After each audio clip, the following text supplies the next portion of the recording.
আমাৰ মাজত দেখা যায় যে বহুতো লোকৰ ৰাতি নাক বাজে আৰু মাজে মাজে তেওঁলোকে উশাহটো ঘূৰাব নোৱাৰে বা কিছুমান লোকে আপুনি দেখে যে দিনত বহি বহি টোপনি যায়। এওঁলোকৰ সাধাৰণতে এটা কণ্ডিশ্যন থাকে য'ত আমি শ্লীপ এপনিয়া বুলি কওঁ।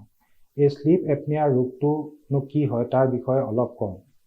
আমি যেতিয়া ৰাতি শুওঁ তেতিয়া আমাৰ ডিঙিৰ মাচুলবিলাক যোনবিলাক আছে সেইবিলাক ৰিলেক্স হৈ যায় আৰু সেইটোৰ লগে লগে কি হয় আমাৰ জিভাৰে উশাহ লোৱা ৰাস্তাটো বন্ধ হৈ যায়, যাৰ বাবে আমাৰ নাক বাজে আৰু মাজে মাজে উশাহটো বন্ধ হৈ যায়। এই উশাহ বন্ধ হোৱাৰ বাবে মানুহৰ ব্ৰেইনত অক্সিজেন নোপোৱাৰ কাৰণে ব্ৰেইনটো বাৰে বাৰে ৰাতি সাৰ পাই উঠে।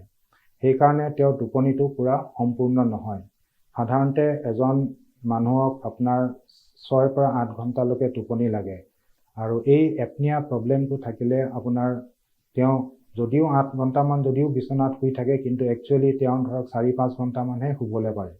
সেই টোপনিটো পূৰ নোহোৱাৰ বাবে বা ভালকৈ নোহোৱাৰ কাৰণে তেওঁ ৰাতিপুৱা শুই উঠি ফ্ৰেছ নালাগিব বা আপোনাৰ দিনৰ কামত বা গাড়ী চলাই যাওঁতে আপোনাৰ টোপনি ধৰিব, হেঁচা মাৰি ধৰিব আৰু বহু ক্ষেত্ৰত গাড়ী এক্সিডেণ্টো হোৱা দেখা যায় এনেকুৱা ৰোগ থাকিলে।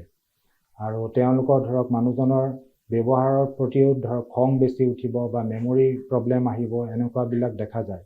আৰু যদি বেছি হয় তেতিয়াহ'লে আপোনাৰ কাৰ্ডিয়েক প্ৰব্লেম বা চুগাৰটো ভালকৈ কণ্ট্ৰল নোহোৱা বা ব্লাড প্ৰেছাৰ, ষ্ট্ৰোক এইবিলাক হোৱাৰ আপোনাৰ চান্সেছ বা ৰিস্ক থাকে। এনেকুৱা যদি হয় তেতিয়াহ'লে চিকিৎসকৰ ওচৰত কাষ চাপি আপোনাৰ ট্ৰিটমেণ্ট কৰাটো অতি জৰুৰী।